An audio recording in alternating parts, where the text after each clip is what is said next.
and welcome to the 75th episode of Total Pop Mode, your weekly comedy gaming podcast. My name is Will, and I also go by Hoodafunk, and I'm joined here by my good friend, co-host, and fellow gaming enthusiast, James, aka Mr. Bames. What's going on, guys? Good to be here again. Coming up this episode, we've got our weekly regular games catch-up, followed by the weekly gaming news, where we discuss a recent game release, and exciting upcoming content rumours, before rounding off the episode with a return to Mass Effect 3 as part of Completionist Corner. But before all of that, let's move on with the socials. You can, as always, find the podcast on Spotify, Apple Podcasts, and pretty much anywhere else you get your podcasts by searching for Total Pop Mode. We also post regular video content of our playthroughs, stream highlights, as well as the podcast on our YouTube channel, Total Pod Mode. You can also find us on X by searching for @TotalPopMode, all one word. And whilst you're there, you can find me at Mr. Bames, and I'm also on Twitch under twitch.tv/MrBames_TPM. And you can find me at Hoodafunk on X, and I'm also on Twitch under twitch.tv/Hoodafunk.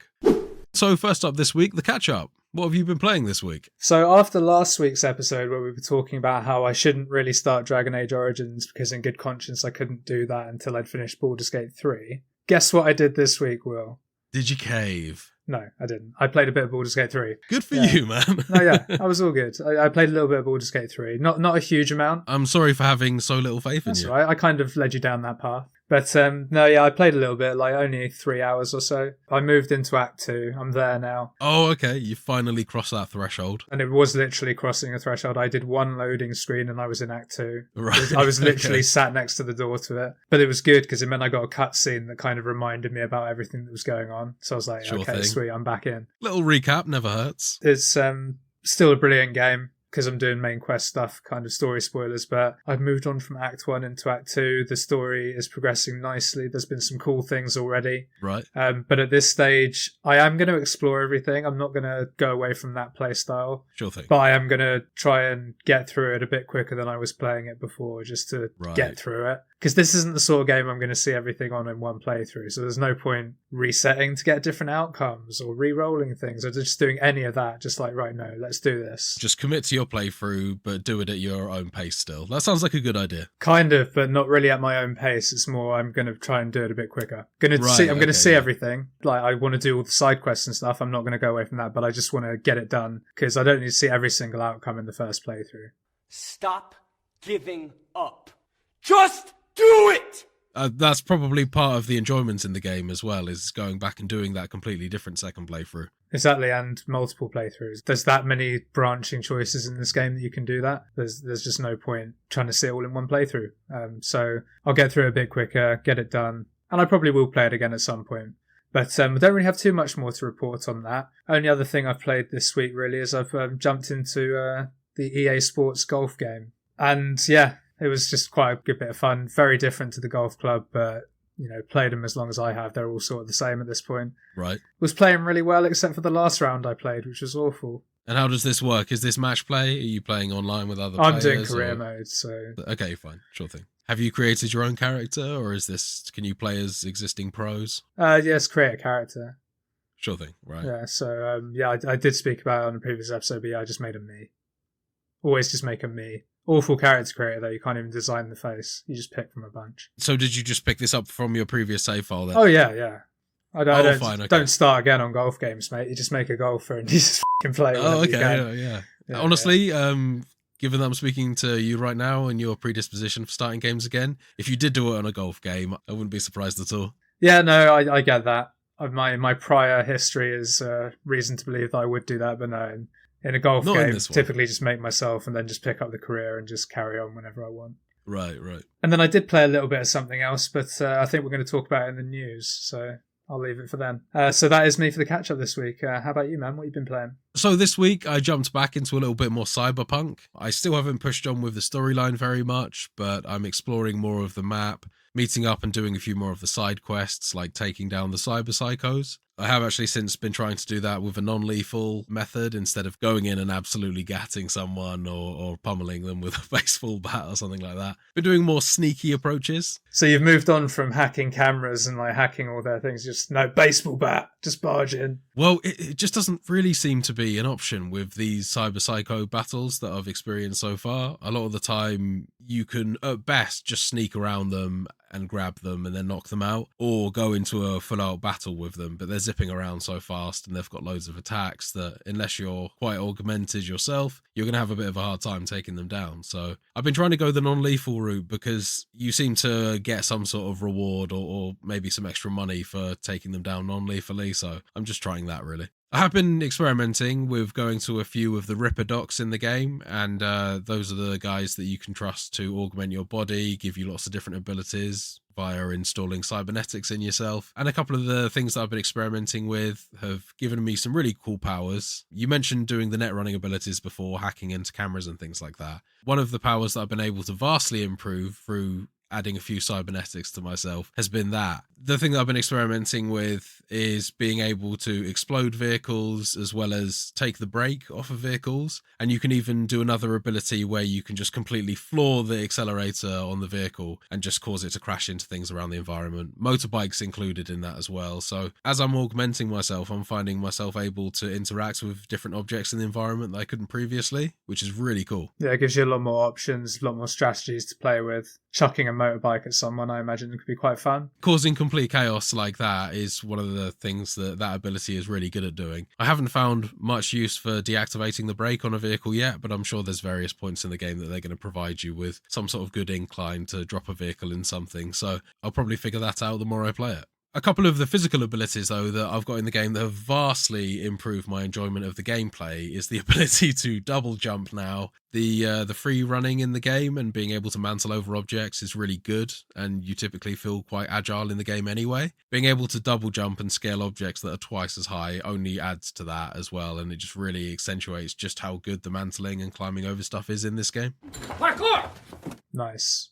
Nice to hear that it can improve as well. I didn't know there was a double jump in this game. No, me either. Honestly, it completely took me by surprise as well. It was a really welcome find in the game. Yeah, nice. And also being able to slow down time under various circumstances. So like if you're running and then you go into a slide and you aim your gun, you'll go into slow motion. Or if you do like a dash or an evade move and then aim immediately afterwards, you'll go into slow-mo. It's really useful stuff, especially when you're being pursued by enemies, because you can just sort of evade backwards and then get a load of critical hits or whatever you need to do to get out of that situation. It's really cool stuff. Yeah, everyone loves a bit of bullet time. Yeah. It's essentially bullet time with a few extra steps, I guess. One of the side missions that really stuck out to me that I wanted to talk about a little bit as well is a doctor that you discover that she's been kidnapped by one of the local gangs in the game. They're a gang called the Maelstrom, and these are one of the guys that you run into at the start of the story mode as well. And they're one of the gangs that really focus on body modifications and installing cybernetics. A lot of them don't even really have faces left. They're just a mixture of black machinery and red lights.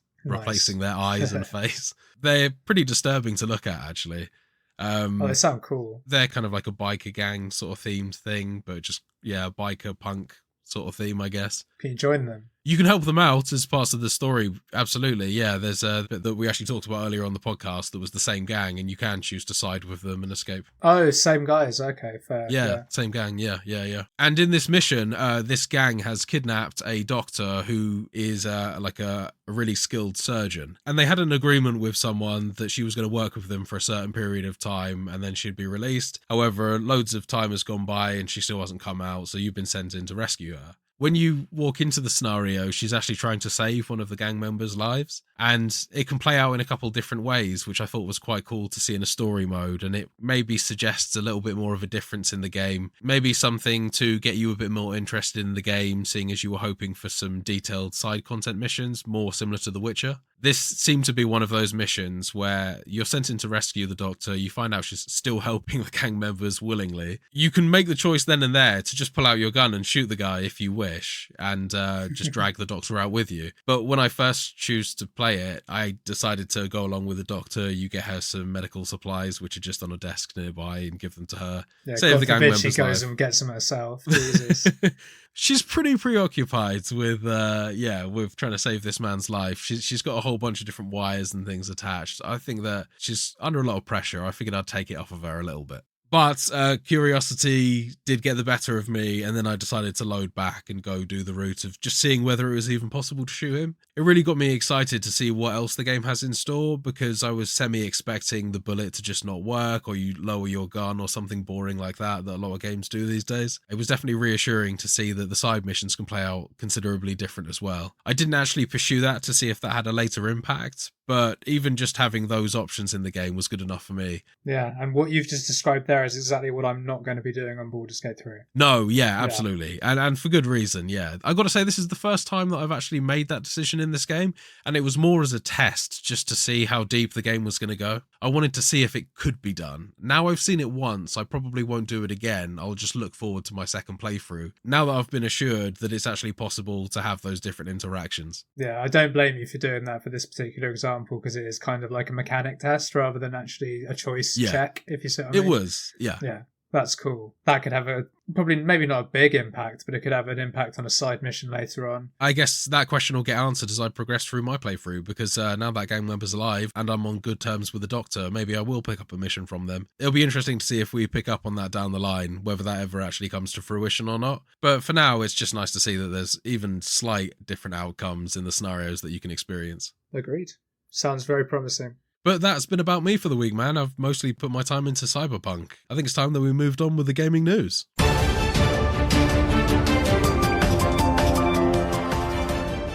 So first in our list of articles today, recent news hints at the release of Elden Ring's Shadow of the Erdtree DLC drawing ever nearer. Well, we can only f***ing hope. It definitely feels like it's been a long enough wait already. I mean, obviously, all kind of caveats aside in terms of giving them all the time they need to actually make sure that this is a really good experience for everyone. It feels like we're definitely due the DLC some point early on this year. At least give us a date. Who knows? I mean, Shadow of the Erdtree might just shadow drop. I hope not, because I want to get another playthrough in before then. Yeah, that's true. Yeah, it would be nice to have a little bit of a heads up, just so that you can kind of level a new character or the character that you want to take into the DLC. Well, I've already done that, I think. I want 100% it before the DLC comes out. You better start picking it up any day soon, man, given this news article. Well, let's hear it, and then I will adjust my plans accordingly. So, an Elden Ring YouTuber and ex-user known as Ziostorm posted on the 15th of January that a new Elden Ring DLC package has just been added to Elden Ring within the files for the first time since launch. This announcement has triggered a new wave of Elden Ring DLC excitement as the news continues to develop. This was then followed by another post by the same user going on to state that the Bandai Namco EU Elden Ring playlist received an interesting update on January the 4th, shortly followed by an update to the American and Southeast Asian YouTube channels. In light of recent DLC news and rumours, Ziostorm questions whether the update was the DLC trailer scheduled to go live. Recent updates to the game's change list on Steam certainly seems to corroborate this theory that the Elden Ring DLC will be with us very soon. But very soon isn't a date. No, it's still not a day, unfortunately. We're still waiting on Tenterhooks. I honestly feel like the more days go by, I am fully willing to believe that this DLC will just be a sudden drop, that suddenly it'll be there without any real furore or any sort of announcement for it at all. I'm with you in the sense of I think it could happen. I don't want it to. As I've said, I want at least a month's notice so that I can get an Elden Ring playthrough done comfortably in that time. More of as a warm-up of anything else. Get the 100%, but also warm up so that I'm match fit for the DLC. Because I'm hoping it's going to be quite brutal. Very soon could be 2 weeks' time, or it could be April, right? I think that there is maybe a slight precedent for the way that some of the previous games have been released. This, again, might be huffing a bunch of hopium, as ex-user Ziostorm openly admits to regularly huffing on the hopium. But I think that it could be a case that this might release around February, March time. I reckon late February. At this point, we can only hope. I'm bored of speculating. I just want to get it. I can't blame you for that, man. I can't blame you for that at all.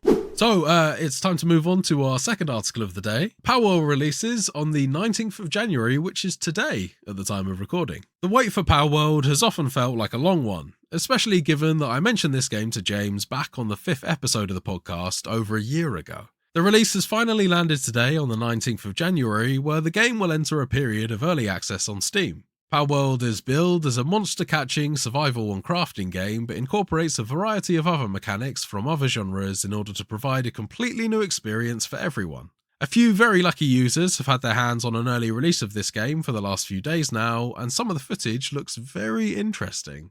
So some of the kind of notable stuff that I've spotted so far in the game involved someone having a faithful companion that resembled a Pokemon for all intents and purposes. And due to the hunger mechanic in the game and the fact that they needed to survive, they were very swiftly able to grab their pal, which is what the creatures are called in this game, and quickly butcher it and turn it into a consumable. It happens very quickly in this game. It's a thing. Yeah, it seems pretty brutal. Well, as I intimated in the catch-up, there was one other game that we'd probably get onto. I actually picked this up. Yeah. All cards on the table. It's in my cart right now. I'm going to pick it up after the recording and get right into it. And I've played about an hour, just over. Yeah, sure thing. As a game, it's intriguing. On the one hand, it's not quite what I expected it to be. It definitely has a lot of survival game influences. It's basically definitely Ark. some Ark influences. Yeah, absolutely. And I know that that's not typically a genre that you're really into. I wasn't expecting it to be quite that survival heavy, I won't lie. But I persevered a little bit, built myself a little wooden house. You know, I'm single player, offline type jobby, just learning the game. Right. And I've caught one pal, but instead of attacking the Pokemon with another Pokemon to weaken it, you literally punch it yourself or use weapons yourself, which is quite neat. Naturally. Yeah. Yeah, this game has been affectionately dubbed Pokemon with guns by a lot of gamers out there. Well, I've not seen a gun yet. Well, I've said that. I've seen a gun on an NPC, but I haven't seen a gun yet. Right, yeah. And I read a comment somewhere saying that not all pals can wield the guns, which is disappointing. I was hoping all of them could have a gun somehow. I was hoping you'd weaponize all of them. Right, fair enough, yeah. Maybe that'll come, but... Yeah, maybe. I'm kind of unsurprised that every pal can't wield a gun, just given how cute some of these things are. But I have seen some very cute pals wielding guns also to counter that, so... Yeah, exactly. And there are some people that have played for hundreds of hours already. I've played for an hour, so who knows. I'm going to sit on the fence for the moment. It's exactly what I thought it would be in terms of art style, general direction, and what the game's going to be. I wasn't expecting it to be quite so you just get stranded on a desert island and not really much of a tutorial. You get kind of left to your own devices. Yeah, I've heard a lot of people surprised about the lack of storyline as well. Yeah, no, you sort of get told, like, oh yeah, when you're stronger, go head to this tower and do something. But yeah, there isn't really too much direction. And I was expecting more of a just general guide type thing. There's little tutorial prompts that say do this now, then do this. But then it's like level your base to level 7. Okay, I'll just work out how to do that on my ones, and that's fine. Yeah, it probably relies on you having a little bit of experience with survival games previously, given just how oriented that game seems to be. Yeah, and that's the thing that I wasn't expecting. I'm not thinking about refunding it or anything like that. I'm definitely going to give it a good try, because the creature catcher side of it is very up my street. Yeah. And the hunger mechanic seems to be relatively straightforward and not go down too quickly. So at the moment, it's okay. Right. Okay. So we'll see how it goes. But it is fun, though. All of the gameplay that I've seen so far definitely suggests to me that I'll enjoy it. I've seen some really interesting stuff on the internet. I've also seen players capturing humans in we'll call them Pokeballs, but what are they actually called in the game? Oh, I don't know, mate. I've seen it. Right, okay. But I can't remember what it is.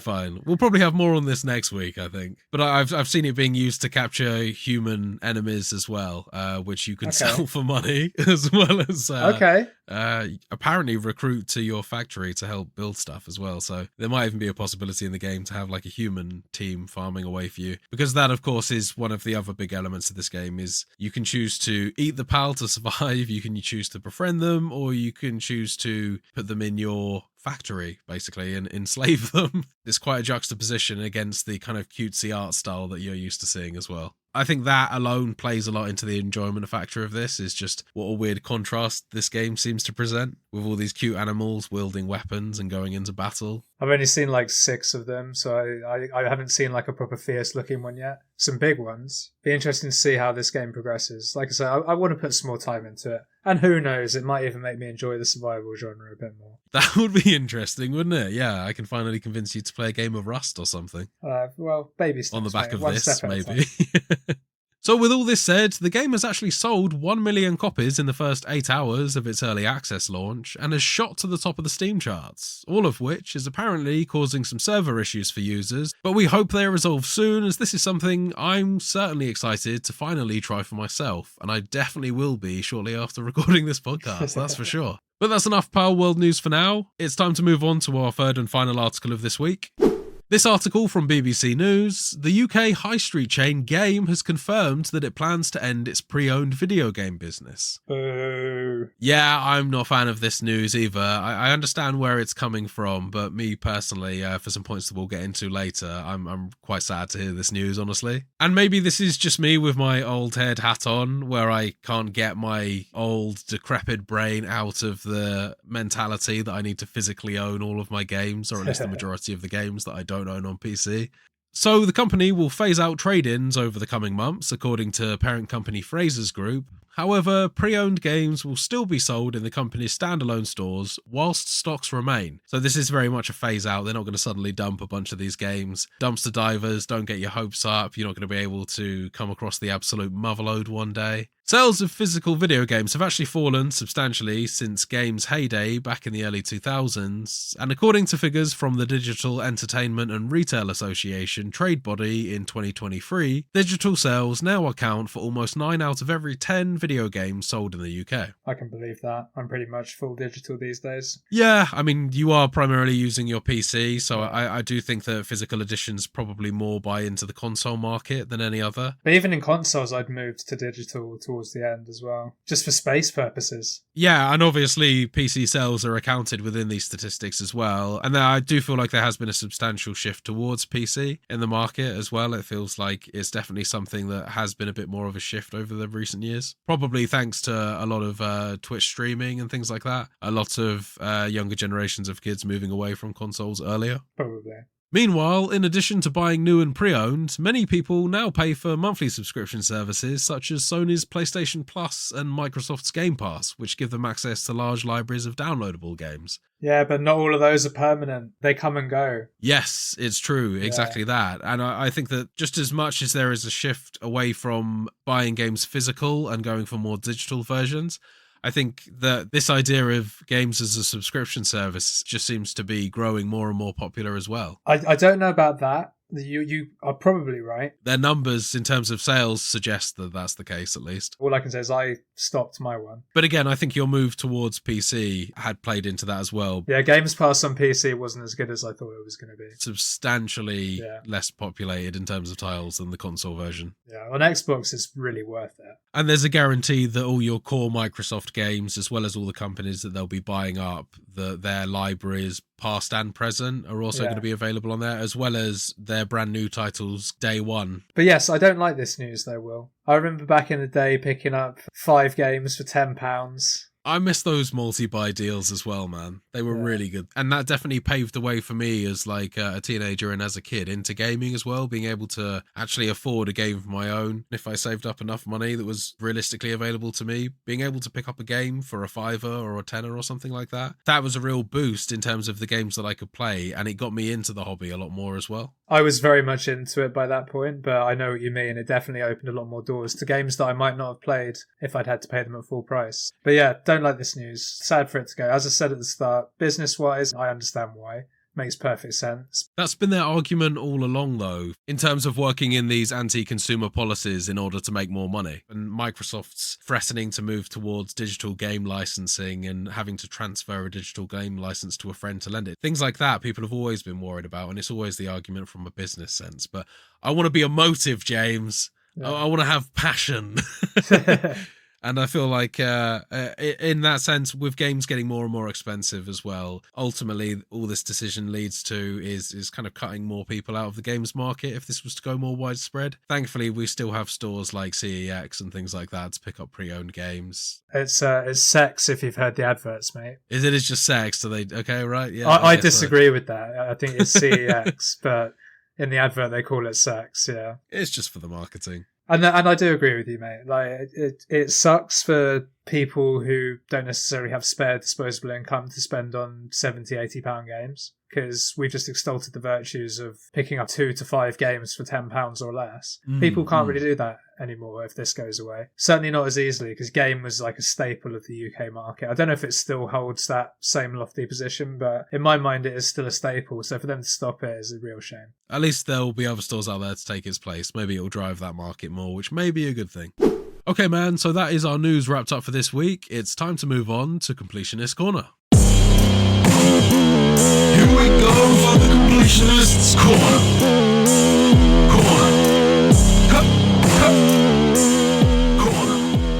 So following the events last week where we managed to end a multi-century conflict between the Krogans and the Solarians, Shepard is a little tuckered out, and on the advice of Arturian crewmate Garrus, heads to their private quarters to rest for a little bit, and as we set our head down to rest, another dream sequence ensues. Proper sucking the pace out of the story once again. Yeah, it happens. Yeah, not a fan of these dream sequences, honestly. There's a fair few sequences in this game that I feel like are a little drawn out, and this is definitely one of them. Yes. This dream, or rather nightmare, plays out a lot like the other dream sequences we've seen so far, with Shepard running slowly as if through custard through a dark wooded area whilst ash seems to be falling from the sky. Shepard hears the cries of the boy that we met back on Earth at the beginning of the story, you know, the one that got blown up trying to escape the Reapers. Shepard decides to follow the sounds through the gloom and spooky shadow silhouettes, and every time we manage to draw nearer to the kid, he up and runs away from us. Which must be annoying for Shepard, as we appear to be doing the annoying dreamlike thing where our movement is all slow and awkward. After chasing the boy through the trees a few times, we finally close in, just in time for the child to turn to face us and burst into flames. Shepard snaps awake in their bed back in their private quarters on the Normandy. There's no time for Shepard to linger on the traumatic memory of the child being offed, as after waking they are summoned down to the comms room by the Solarian Citadel Councillor, where we are informed that another member of the Council, Councillor Udina, has been caught moving large sums of money in a suspicious manner. Councillor Danelle Udina is an old acquaintance of ours, who is now the human representative on the Citadel Council, and therefore holds a lot of power and influence, and based on the report from the Solarian Councillor, it sounds like he could be up to no good.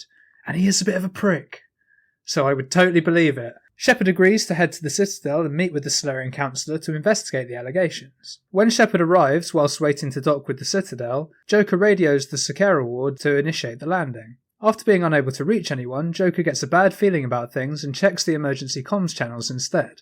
We soon receive a clear signal from the Citadel, which is broadcasting a message to any nearby ships, warning that they are under attack by Cerberus forces. Shepard decides to take a team and depart using a Kodiak shuttle instead, choosing to hot drop on a landing pad that's filled with Cerberus forces, trading fire with the defending Citadel security officers. Shepard and their squad tear through a horde of Cerberus soldiers in order to reach the leader of the Citadel security force, Commander Bailey, who is also a familiar face from Mass Effect 2 and who helped us with a couple of missions back in the days when he was a CSEC officer. Bailey is also able to connect to a nearby console and determines that our Solarian councillor, who contacted us prior to heading to the Citadel, is now in a nearby office under close guard by a large group of Cerberus forces. Shepard heads to rescue them and hopefully get some answers. On our way to the office, we also discover some murdered officers, shot in the back of their heads, suggesting that Cerberus is up to its usual tactics of installing sleeper agents to go to work from the inside before initiating an attack.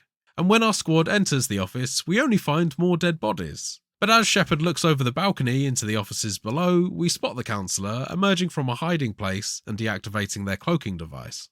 Before we can reach the Councillor, a mysterious dark assassin descends from the ceiling and walks towards them menacingly. This unexpected guest provokes Shepard to shoot out a window and dive downstairs to confront this new foe. The shaded assassin flips through the air and lands facing Shepard, with the Councillor now playing piggy in the middle between the two of them. The Councillor looks over one shoulder and warns Shepard that Udina is staging a coup, and the other remaining Councillors are headed into a trap.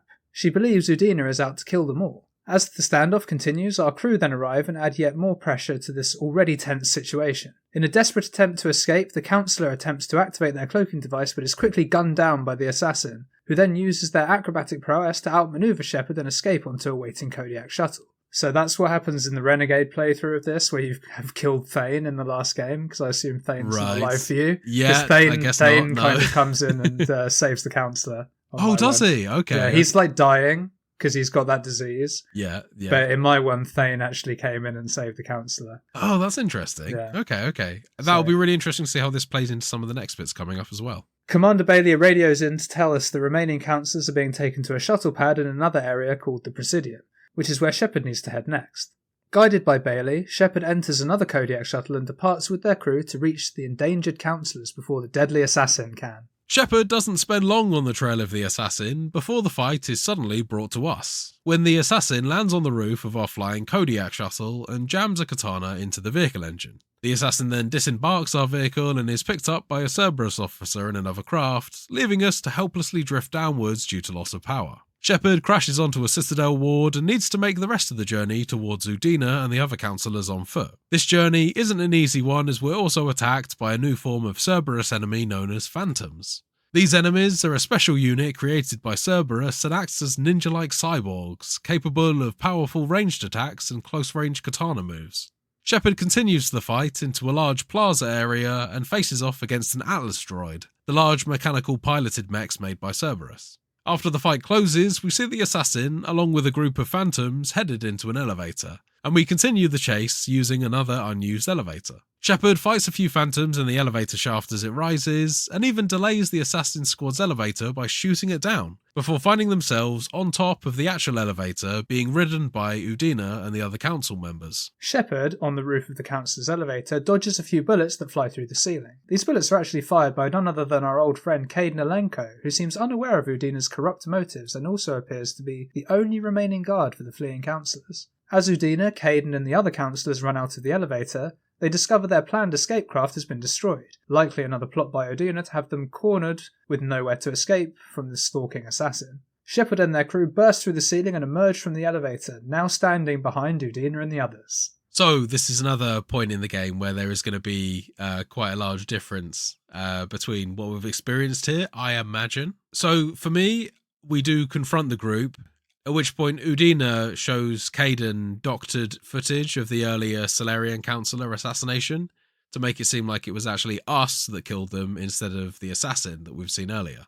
At this point, in order to prevent Udina from opening some doors, which Shepard suspects the assassins are behind, Shepard actually shoots Caden because Caden draws his pistol on Shepard first and tries to prevent Shepard from killing Udina. Caden decides to pull the gun on us, at which point we promptly shoot him in the gut and then shoot Udina. So that's kind of the way that scenario plays out if you pick all of the worst options and then pull the renegade trigger when you're given the opportunity. Yeah, there's actually more to it than that as well. It's also because you've treated Caden like a chump, so he doesn't trust you, so he believes the doctored footage. He's like, oh yeah, they're still working with Cerberus. Is this because I didn't visit him in hospital? Were you a dick to him every single time you met him in 2 as well? To be fair, I was a dick to everyone in 2, Exactly. so probably, yeah. I definitely didn't have his loyalty. Because what happens with mine is, obviously there's no footage because the councillor was never assassinated, so there's nothing there. Yeah. Udina still tries to play the whole, oh, they're working with Cerberus thing. Julius, being the paragon that he is, just talked him down, was like, look, it's Udina that's been working with Cerberus. We have evidence. We can, the accounts, money moving, all that good stuff. And Caden does actually have his gun drawn, but he says something along the lines of, don't make me regret this. Right. And he turns to Udina as well. And then Udina starts tapping on a console to try and help himself escape and possibly let the guys out the elevator to come kill everyone. And there is actually a renegade prompt at this point, which would be me to shoot Udina. I'm a paragon though, so I didn't take it. And then Caden shot Udina. Oh, all right, okay. Yeah. Why did Caden shoot Udina? Why? Because Caden was on my side. Caden's a wild card and just decides to shoot Udina. We had evidence that Udina was working with Cerberus, and because I was nice to Caden in 2, I visited him in the hospital. I was really sweet with him. Yeah. He was like, I believe you. You're the shepherd that I know and love, and I trust you. Fair enough. I guess I was just operating under the assumption that if you played this game out in the best possible scenario, Udina wouldn't actually get shot and he would instead go to trial or whatever. That wasn't an option. Yeah, no, that's a shame, actually. I was just hoping for something like that to happen, maybe something meaningful with Udina later down the line. But no, he just gets killed either way. He could have had a redemption arc. You never know. That guy. He's irredeemable. I get what you're saying, but I guess this is just kind of one of the examples in the game where I would hope that paths would diverge a little more than they actually ended up doing, if you know what I mean, given our difference in approaches to the scenario. I do know what you mean, but at the same time, this is under the pretext of the whole galaxy is about to be destroyed, and this guy is trying to sell out the council to the enemy. Yeah. So him. Yeah, I get what you're saying. In the context of the game, I agree with you on the whole, but... Oh, but you just want to see some differences. Yeah.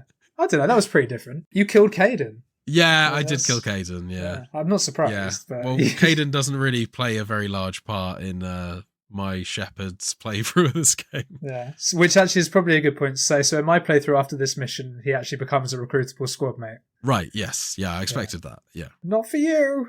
Commander Bailey arrives in another elevator and confirms our story that the councillors were in danger and also tells us that the assassins fled before they could get to them. The council finally believes our full story and pledges to help support us, in recognition of the fact we just saved their asses. We also see a shot of our assassin sitting in the cabin of his shuttle on a comms call to the leader of Cerberus, the elusive man. The Cerberus head honcho names the assassin as Kai Lang and expresses surprise and perhaps a little concern that Shepard was able to get the better of him on this mission. We cut back to Shepard, now in Bailey's office, being told that the assassin seemed to be able to escape without any trace. Shepard heads back on board the Normandy for a quick debrief with Admiral Hackett, where it's confirmed that owing to our support as well as the threat of Cerberus and the assassin Lang, the Council have officially pledged their support to us. Hackett also tells us that the work towards construction of the Crucible device is nearly halfway there. For our listeners that need a reminder, the Crucible is an ancient weapon that we're constructing in the hopes to help us beat the Reapers. The device will need some sort of catalyst that is the key to determining how the Crucible device will function and how its energy is focused. We need to remember this is literally all just alien technology that we don't fully understand, and using it incorrectly could spell doom for everyone, not just the Reapers. Before we close the call, Hackett mentions the Quarians, another familiar alien race, have requested to speak with us on an envoy ship near the Perseus Vale, deep in the northeast of our galaxy map. So we go with Shepard and the crew to investigate what the Quarians are up to, and hopefully recruit some more assets for our war against the Reapers. Recruit some more assets. They're just pawns to you. They are, they really are. No, they literally are in this game, yeah. They're pawns to fill up a bar that I need to get to the bare minimum to take on the Reapers. On entering the system of Dolan, located in the far rim and near to the Perseus Vale, the crew of the Normandy locate the Quarian envoy ship and prepare to dock with the vessel. On the ship, we meet with a group of Quarian admirals who explain that they have been preoccupied with fighting to retake their homeworld, which has been invaded by another race called the Geth. The Geth are an alien race of connected artificial intelligences that were actually created by the technologically gifted Quarians to act as a labour force. Eventually, the Geth rose up against their creators and a war began, known as the Morning War. The war only came to an end once the surviving Quarians decided to abandon their homeworld of Rannoch along with the surrounding colonies in face of the threat the Geth posed. For more information on the Geth, you can check out our coverage of Mass Effect 1 in episodes 21 through 26, and Mass Effect 2 in episodes 52 through 55, where you can find out what the Geth have been up to since their war with the Quarians. Anyways, back on board the Quarian envoy ship, the admirals inform Shepard that after driving the Geth back with precision airstrikes, a mysterious signal began broadcasting to all Geth ships, which Shepard correctly guesses is a signal from the Reapers. Now under full Reaper control, the Geth are significantly more effective and have managed to pin the Quarian fleet in, leaving them stranded. The Reaper signal has been traced and appears to be coming from a large Geth Dreadnought, essentially a giant and formidable Geth-made warship. The Dreadnought is defended like a fortress, and so far the Quarians have been unable to make any headway in deactivating it. Thankfully, Shepard's Normandy is equipped with a stealth unit and should be able to help with boarding the Dreadnought and disabling the Reaper command signal. Before the meeting with the Quarians concludes, Tali Zora arrives and offers to help Shepard attack the Dreadnought. Tali, for those who need a memory jog, has been with us as an on-off crew member since Mass Effect 1, when she was under attack by assassins for holding valuable data on the Reaper plans.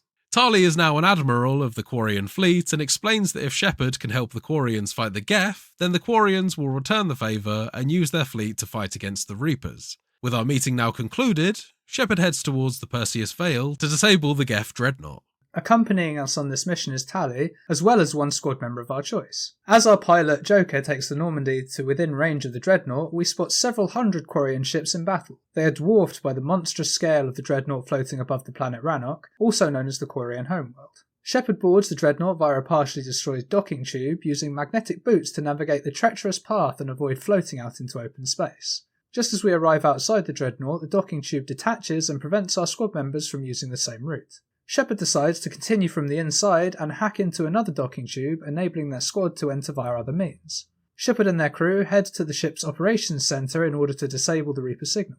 It's not long before our stealthy approach fails. The crew is discovered by the Geth and a gunfight ensues, leaving Shepard and the crew to deal with hordes of Geth troopers as we work our way towards the objective.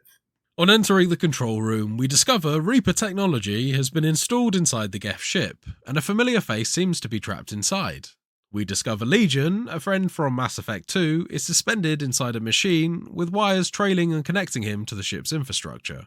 Legion is a special type of Geth designed to operate independently and interact with organics, hence he has the ability to speak. Legion has not succumbed to the Geth signal due to his advanced architecture over the other Geth. However, he is being used by the Reapers to broadcast the command signal to the rest of the Geth forces.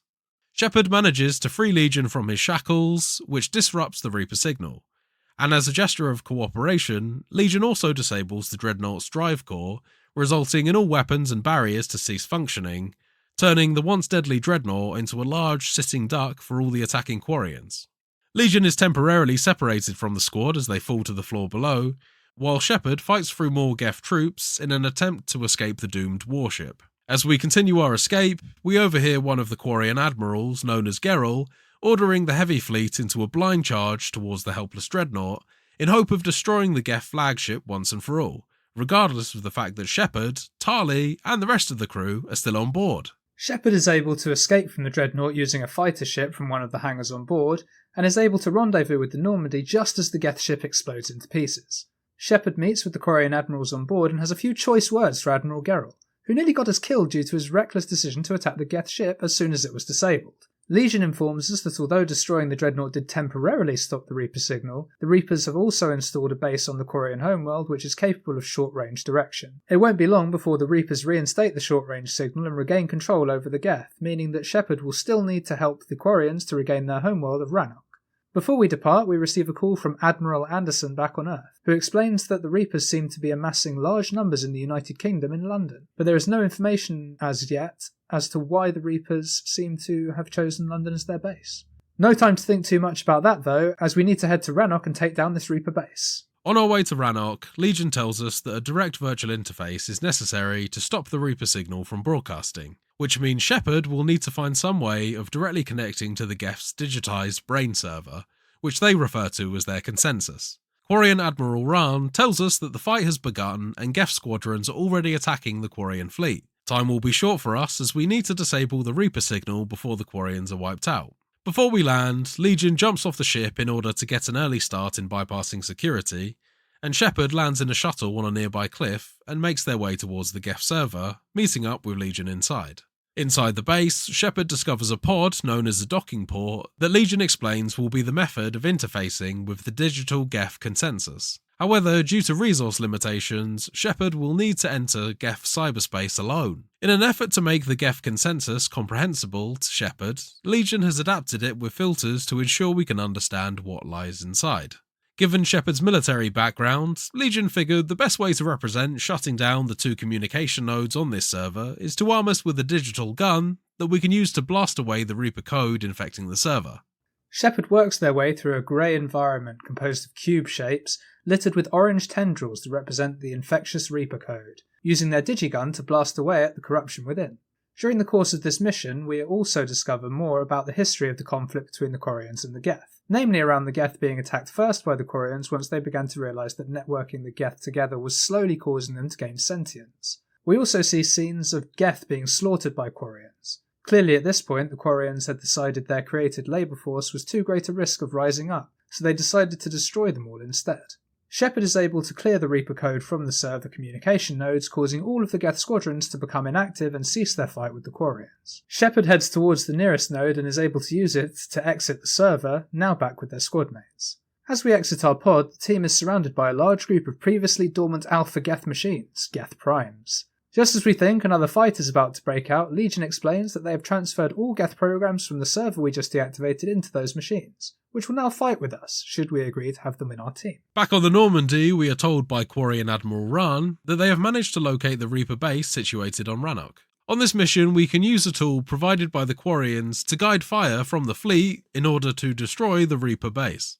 After landing back again on Rannoch, Shepard fights through more Geth that's still connected to the short-range Reaper signal. Reaching the upper entrance, Shepard is able to disable a blast shield protecting the core of the base and uses their laser guide to enable the launch of a massive payload right into the centre of the Reaper base. Things are rarely simple in the missions Shepard chooses to undertake, and this is no exception. Just as we're about to call it a day, a massive Reaper foe emerges from the dust and begins to attack us. It turns out this is no base after all, but we've in fact been walking around a giant Reaper. Due to signal jamming towers on the planet, a precision shot of another payload is still not possible. Without the help of our trusty laser targeting device, that is. Shepard orders the crew to cancel their escape and turn to face their foe, telling Edie to port all Normandy and Quarian fleet weapon systems through the laser guidance. As the Reaper lunges towards Shepard's position, we are able to use the laser to cause the Reaper to be hit by a plethora of ship fire. Dodging around the deadly red beam fired by the Reaper, Shepard continues to guide fire support and eventually causes the Reaper to collapse under the sheer amount of firepower being directed towards it.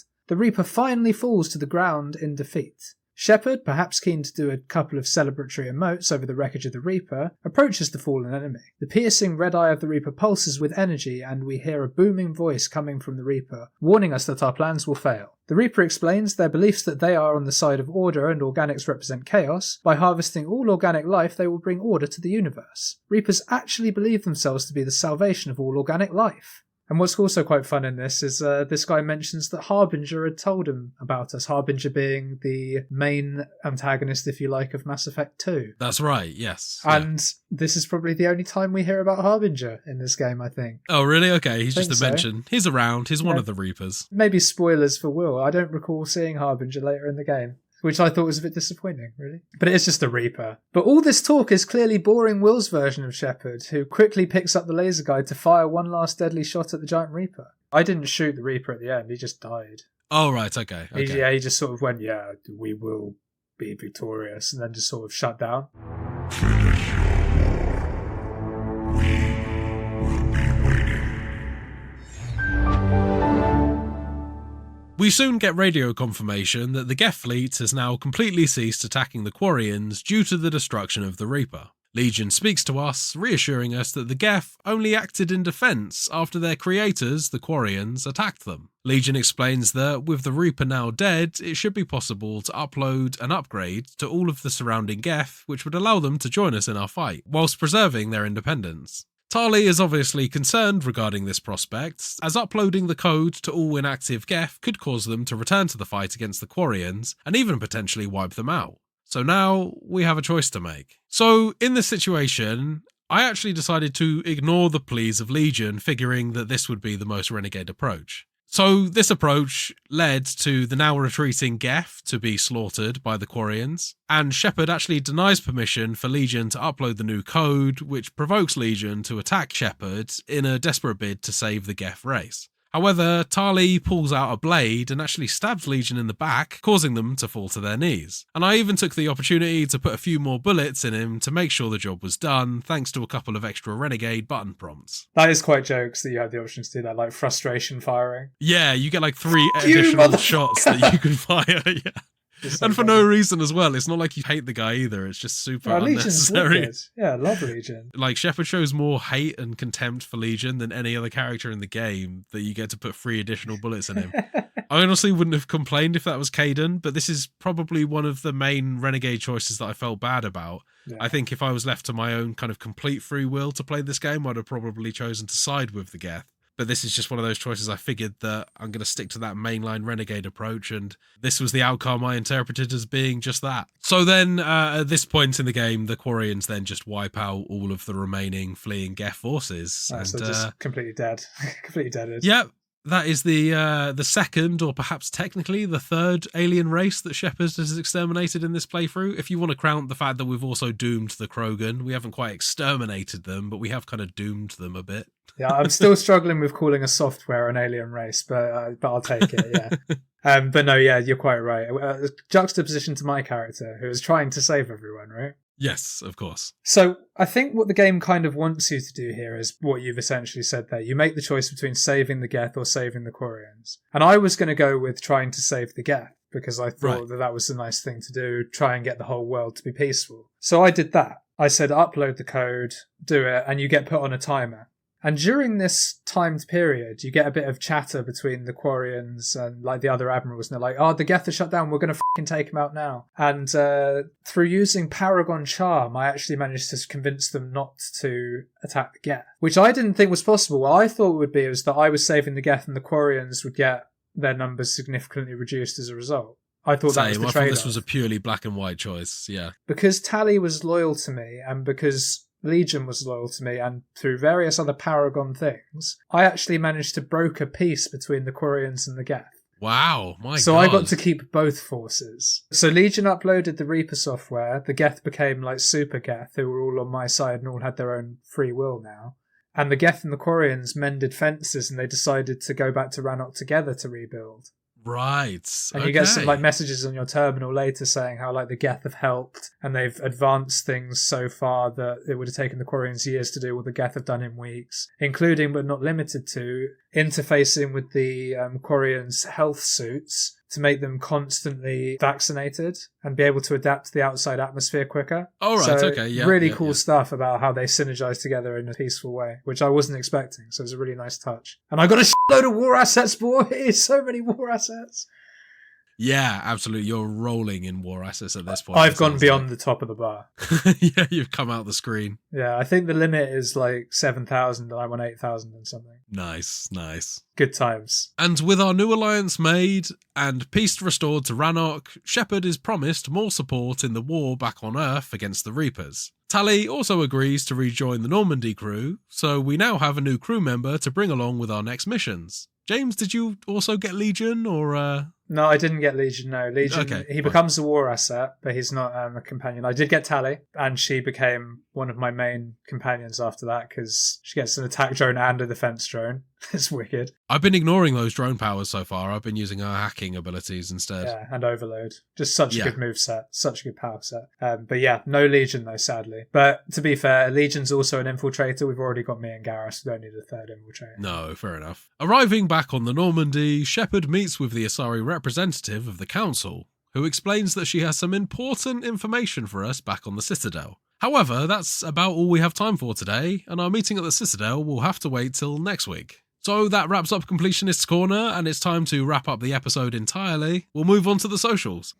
You can, as always, find the podcast on Spotify, Apple Podcasts, and pretty much anywhere else you get your podcasts by searching for Total Pod Mode. We also post regular video content of our playthroughs, stream highlights, as well as the podcast on our YouTube channel, Total Pod Mode. You can also find us on X by searching for @TotalPodMode, all one word. And whilst you're there, you can find me at Mr. Bames, and I'm also on Twitch under twitch.tv/MrBames_TPF. And you can find me at Whodafunk on X, and I'm also on Twitch under twitch.tv/Whodafunk. And I would highly recommend people check out our YouTube channel, as I'm uploading all of the footage so far of the Mass Effect free playthrough. And once again, I just wanted to say a big shout out to all of the support we've received so far. We really appreciate the followers, new and old, on our social media accounts. Please don't be shy to get in touch with us, and we're always keen to interact with our listeners, so please do get in touch. Agreed, we'd love to hear from you. Okay guys, thanks again for sticking around until the end, and we'll see you guys next week.